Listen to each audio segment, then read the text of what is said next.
Hello साथियों, नमस्कार। आपके अपने यूट्यूब चैनल चालिया समाज स्टडी में हार्दिक अभिनंदन व स्वागत। आज हम बहुत ही महत्वपूर्ण अभी प्री बीएसटीसी का जो एग्ज़ाम हुआ था उनमें महत्वपूर्ण जो भाषा योग्यता संबंधी हिंदी के महत्वपूर्ण प्रश्न थे, तो उन प्रश्नों के बारे में हम अध्ययन करेंगे, उनके बारे में देखेंगे। और साथ में आपको क्लास अगर अच्छी लगे तो लाइक करें, शेयर करें, और आपके हिंदी में कितने सही होते हैं वो भी आप कमेंट के माध्यम से अवश्य बताएं। तो शुरू करते हैं। आज का जो पहला प्रश्न है, क्या निम्न में से किस विकल्प में सभी शब्द परस्पर पर्यायवाची नहीं है? यानी पर्यायवाची कौन से नहीं है? किरण, रश्मि, अंशु, ये तो है, सही है। कुल, तट, किनारा, ये भी सही है। केवट, नाविक, मलाह, ये भी सही है। वायस, कोकिल और कुंतल, ये गलत दिए गए क्योंकि वायस कौवे का होता है, कोकिल और कुंतल ये सही है। तो यानी ऑप्शन संख्या डी इस पहले प्रश्न का सही उत्तर होगा। 171 से प्रश्न दूसरा यानी 172वां है कि निम्न में से शक्ति का उपासक के लिए उपयुक्त शब्द होगा वैष्णव, शैव, भक्त और शाक्त। तो इसका शाक्त यानी ऑप्शन संख्या डी इसका सही उत्तर है। प्रश्न संख्या 173वां है, लोकोपयोग के में निम्न में से कौन सी संधि है? यानी जिसमें एक मात्रा ऊपर होती से आपको पता चल जाएगा पहले कि गुण संधि, वृद्धि, व्यंजन और विसर्ग संधि। तो लोकोपयोग में गुण संधि है, यानी ऑप्शन संख्या ए इसका सही उत्तर है। प्रश्न संख्या 174वां है कि निम्न में से भाववाचक तद्धित प्रत्यय से बना शब्द है लोहार, ये तो व्यक्तिवाचक, लकड़हारा और बढ़ोती जो शौकीन दिया गया है ऑप्शन संख्या बी, जो भाववाचक तद्धित प्रत्यय का उदाहरण दिया गया है। ये तो अच्छा है, बहुत ही महत्वपूर्ण, अच्छी सुंदर तरीके से पेपर आया हुआ है। प्रश्न संख्या 175 है कि निम्न में से वाक्य शुद्ध है, शुद्ध बताना है। राम का दर्शन पाकर अहिल्या धन्य हो गई, राम के दर्शन, ये गलत दिया गया है, का नहीं आएगा यहाँ पे। बांडा फूटने पर उसकी गर्दन लज्जा से नीची होगी, ये भी गलत है। इस चिकित्सालय में सर्वोत्कृष्ट रोगियों की चिकित्सा होती है, ये भी गलत है। भाषा के मानकीकरण के लिए व्याकरण जरूरी है, यानी ऑप्शन संख्या डी इसका सही उत्तर है, यानी शुद्ध दिया गया है। प्रश्न संख्या 176वां है, निम्न में से फारसी उपसर्ग से बना शब्द नहीं है। यानी ऐसा कौन सा है जो फारसी से बना हुआ शब्द नहीं है? ए है गैरकानूनी, ये तो फारसी से है। खुश नसीब, खुश उपसर्ग भी है, और नाकाबिल, ये भी ना भी है। दुराचारी, ये नहीं है, यानी ऑप्शन संख्या डी इसका सही उत्तर होगा, जो फारसी उपसर्ग इसमें नहीं दिया गया। प्रश्न संख्या 17वां है, निम्न में से बिछोना शब्द में कौन सा प्रत्यय है? ना, ओना, बी और आ। तो बिछोना में ओना प्रत्यय, यानी ऑप्शन संख्या बी इसका सही उत्तर है। प्रश्न संख्या 178वां है कि निम्न में से अशुद्ध शब्द हैं सामर्थ्य, अंतर्ध्यान, रचयिता और सुश्रुमा। सुश्रुषा, तो इसका जो सही अशुद्ध शब्द कौन सा दिया गया है ये बताना है। तो इसका जो अशुद्ध है वह अंतर्ध्यान दिया गया है, क्योंकि ध आधा न आकर पूरा आएगा या नहीं आएगा। तो यानी ऑप्शन संख्या बी इसका सही उत्तर है। अंत और ध्यान इस प्रकार लिखा जाएगा, अंतर्ध्यान। जो अशुद्ध दिया गया है 178वें में, ऑप्शन संख्या बी। 19वां है कि सुंदर के सर पर चमेली का तेल कहावत के लिए निम्न में से अर्थ है, कौन सा अर्थ सही ये बताना है। अपनी हैसियत से अधिक शेख बखारना, ये तो नहीं होगा। रुख देख कर बर्ताव करना, ये भी गलत दिया गया है। विचार के अनुसार फल मिलता है, ये भी नहीं है। अयोग्य व्यक्ति को कीमत अच्छी वस्तु मिलना, ये सही है, यहाँ डी ऑप्शन इसका सही उत्तर होगा। प्रश्न संख्या 180वां है, निम्न में से संयुक्त वाक्य का उदाहरण है, जहाँ पर और आएगा वह संयुक्त वाक्य, दो वाक्य जुड़े हुए हों। वह पुस्तक पढ़ते पढ़ते सो गया, ये तो नहीं है। मैं दिल्ली गया और मेरी पत्नी आगरा, ये और से जुड़ा है, तो ऑप्शन संख्या बी इसका सही उत्तर है, ये संयुक्त वाक्य का उदाहरण है। प्रश्न संख्या 181, आंख से परे के लिए उपयुक्त एक शब्द है प्रत्यक्ष। प्रत्यक्ष तो सामने होता है, परोक्ष, ये परोक्ष सही है, यानी ऑप्शन संख्या बी इसका सही है। आंखों से परे परोक्ष होता है, वह आंखों से परे होता है। जन्मांध या जन्म से अंधा होता है, वह दूरदर्शी, दूर की सोचने वाला। 182वां है कि निम्न में से किस विकल्प में परस्पर विलोम शब्द नहीं है? चार जो दिए गए इनमें से परस्पर विलोम शब्द किस में नहीं है 182 में? तो इसको बताना है। सलाखा और प्रशंसा, ये अलग दिया गया है, तो इसमें ही नहीं है, ऑप्शन संख्या ए इसका सही उत्तर है। विधि निषेध, ये सही है। सुलभ दुर्लभ, ये भी सही है। शुष्क और आर्द्र, ये भी आपस में विलोम दिए गए हैं, मगर जो नहीं दिया हुआ है वो ऑप्शन संख्या ए नहीं दिया हुआ है, गलत दिया गया है। प्रश्न संख्या 183 है कि निम्न में से बहुब्री समास का उदाहरण है शीतोष्ण, क्रोधांगिनी, त्रिनेत्र और त्रिभुज। तो त्रिनेत्र जो ऑप्शन संख्या सी दिया गया है, यह त्रिनेत्र इसमें बहुब्री समास का सही उदाहरण है। प्रश्न संख्या निम्न में से अशुद्ध शब्द है 184 में एक्त्र, नीरस, मंत्रिमंडल, योगीराज।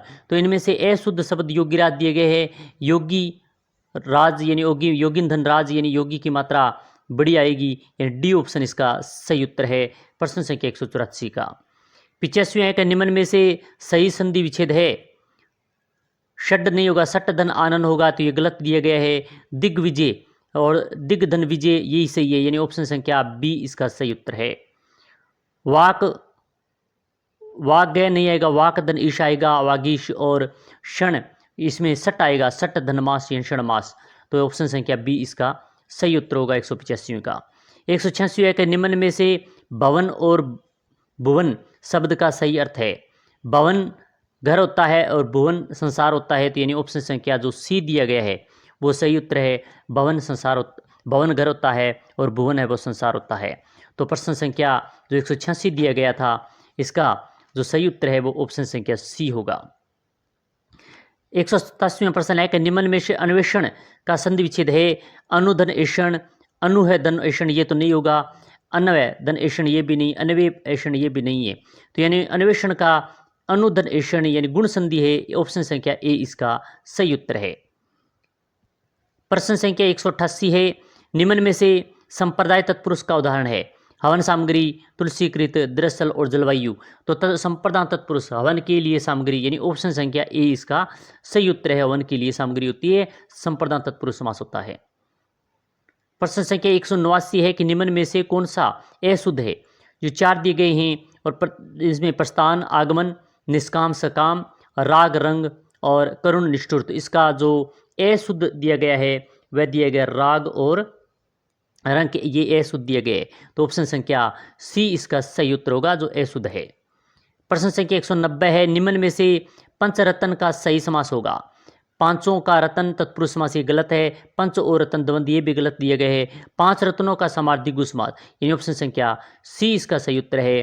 5 रत्न जिससे हैं बहुब्री ये भी गलत दिए गए हैं। तो ऑप्शन संख्या जो सी है प्रश्न संख्या 190 का सही उत्तर होगा। प्रश्न संख्या 191 है कि निम्न में से स्व उपसर्ग से युक्त शब्द है। ये इसमें स्वागत में तो सुधन आगत सु आएगा, स्वेच्छा में सु आएगा। स्वपन और सैक्रम ये दोनों में से ही देखने वाले, मगर सैक्रम ये सही है और ये भी देखने इसमें भी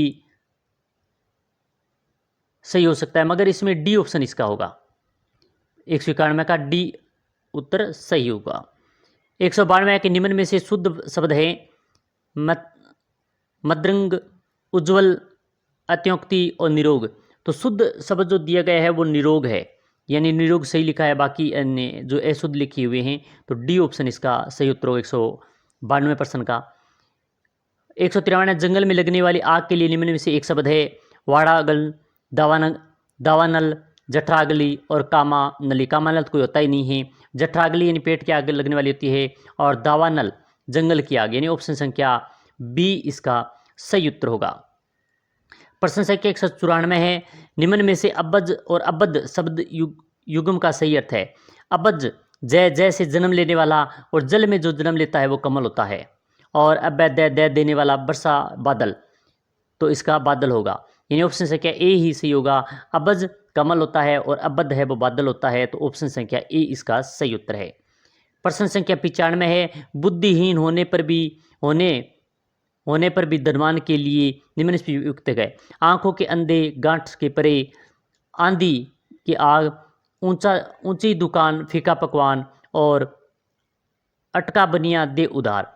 तो प्रश्न संख्या जो 195 दिया गया इसका सही उत्तर होगा आंख के अंधे, गांठ के पूरे, यानी ऑप्शन संख्या ए इसका सही उत्तर है। प्रश्न संख्या 196 है कि निम्न में से अमीय शब्द का पर्यायवाची है। अमीय सुधा, अमृत, विष नहीं होता, अमर नहीं होता, मधुप नहीं होता और सुधा होता है, यानी ऑप्शन संख्या डी इसका सही उत्तर है। अमीय, सुधा, अमृत इसके पर्यायवाची शब्द होते हैं। 197 है कि निम्न में से अन उपसर्ग से बना शब्द नहीं है। ऐसा कौन सा शब्द है जो अन उपसर्ग से बना हुआ नहीं है। अन्य, अनापत, अनुदान और अन्य इच्छुक। तो प्रश्न संख्या जो 197 दिया गया है वो अनुदात यानी इससे नहीं बना हुआ है, यानी सी ऑप्शन इसका सही उत्तर होगा। और प्रश्न संख्या 198 है कि निम्न में से बादल शब्द का पर्यायवाची नहीं है। बादल, द से देने वाला। मेघ होता है, बारिद होता है, जलद होता है, मगर जलजात नहीं होता है, यानी ऑप्शन संख्या सी इसका सही उत्तर होगा। प्रश्न संख्या 199 निम्न में से तीव्र का विलोम होगा। तीक्ष्ण, व्यागी, मंद और मध्य। तो तीव्र का विलोम यानी 199 में बताना है तीव्र का विलोम कौन सा है, और तीव्र का जो विलोम होता है वो मंद होता है, यानी ऑप्शन संख्या सी इसका सही उत्तर है। प्रश्न संख्या 200 है आज का हिंदी का अंतिम प्रश्न है कि वर्षा होती तो अनाज पैदा होता, निम्न में से कौन सा वाक्य है। संकेतवाचक, संदेहवाचक, विधिवाचक और विधानवाचक। तो इसका सही उत्तर संकेतवाचक होगा, यानी ऑप्शन संख्या ए इसका सही उत्तर है। प्री बीएसटीसी में जो हिंदी के आज बहुत ही महत्वपूर्ण जो 30 प्रश्न आए, इन 30 प्रश्नों का अध्ययन किया, और हमने 10 मॉडल पेपर इस हिंदी के करवाए थे। तो आप अवश्य उनमें देखें, उनमें से बहुत से प्रश्न आपको ये प्रश्न मिलेंगे हिंदी व्याकरण के।